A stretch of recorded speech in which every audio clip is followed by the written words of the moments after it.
Venezuela's President Hugo Chavez says he has no plans to halt oil shipments to the United States unless the U.S. attacks his country. He had previously threatened to turn off the tap over a legal battle with Exxon Mobil. Chavez accuses the U.S. petroleum giant of stealing Venezuelan oil. But observers say the Exxon battle could backfire on the president, as Teresa reports. A giant octopus with the name Exxon Mobil written on Uncle Sam's hat, and a video that compares the oil giant company with Hitler.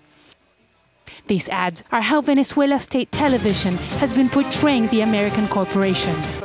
On Chavez's weekly Sunday show Aló Presidente, the president went all the way to the Orinoco Basin, where most of Venezuela's oil reserves are. There, he once again lashed out at the United States. We will never give this, our wealth, our nation, to the United States empire, even if the Venezuelan oligarchs scream or if the United States and its multinational companies attacks us.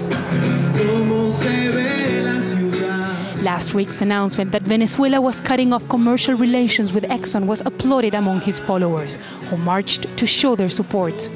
Exxon Mobil wants to be compensated for the investments it lost when Chavez nationalized the country's oil venture, and won a $12 billion freeze of Venezuela's foreign assets pending a resolution.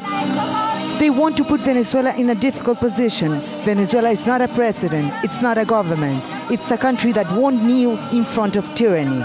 Chavez has frequently accused the U.S. of trying to sabotage his 21st century revolution.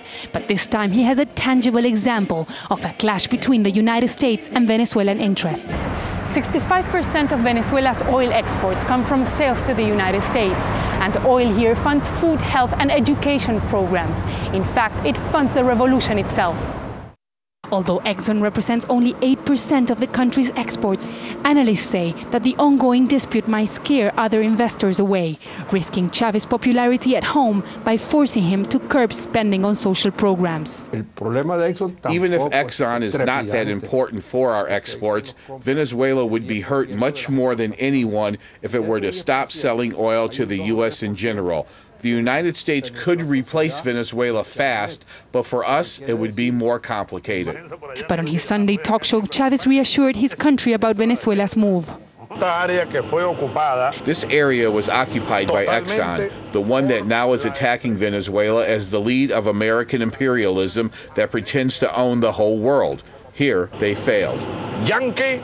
Go home. Chavez has no need to continue searching for an enemy. He has found one in Exxon.